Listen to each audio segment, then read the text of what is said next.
It seems like, regardless of the generation, railroading holds a certain fascination for some, and I hope this Harrisburg edition of the Railroad Time Capsule will do the same. Looking out the windows at this route back in the mid-50s would have yielded a much busier Enola yard, full of Pennsylvania E and F covered wagons, Jeeps, electrics, and GG1s, and some steam. There were a few pieces of equipment that I have no idea what they were used for. Since I was way too young to drive, my parents would slow down as much as they could for me to get a good view of the yard from the back seat. By the time the early 70s rolled around, I had my own car and camera. The maximum amount of film I could load into my camera was 36 35mm exposures. By this time, I was developing and enlarging my own prints and using mostly Kodak Tri-X film.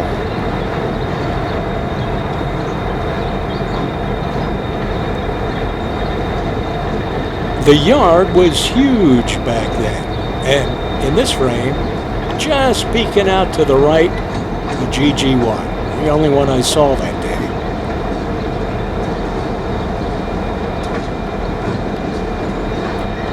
By the time 1972 rolled around, when these pictures were taken, it was no longer the Pennsylvania, now Penn Central.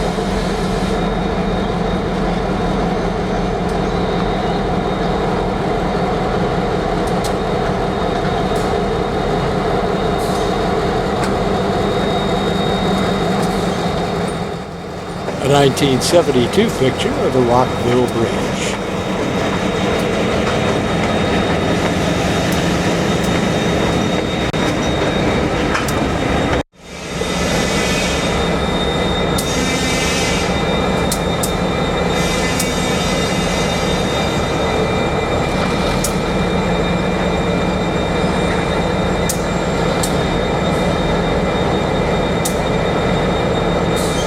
By the 80s, I was shooting slides, but still limited to 36 exposures per roll of film. These images are from 1980.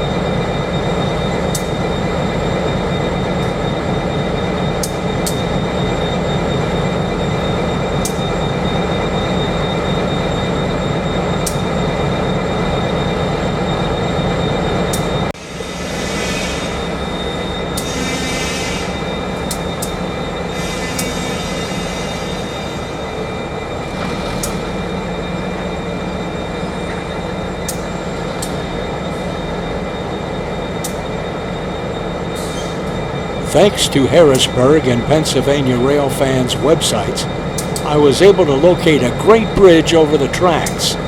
The map zooms to the north stem of the yard, less than a mile south of Rockville Bridge.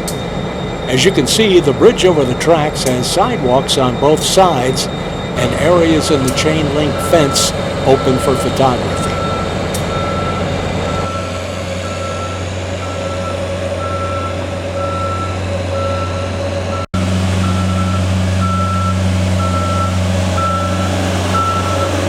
Mornings are a great time to view a very busy railroad from a relatively safe location. The morning light complements the railroad, Susquehanna River, and the hills to the east of the river. These images are from the spring of 2012.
In the spring of 2015, I was lucky enough to view the area around Harris Tower. No longer manned or in use, the Amtrak station is just to the south.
Our Harrisburg edition of the Railroad Time Capsule concludes in June 2015 with the appearance of a foamer's delight. You rail fans will understand. Where will the time capsule visit in the future? Or more importantly, where will it land in the past?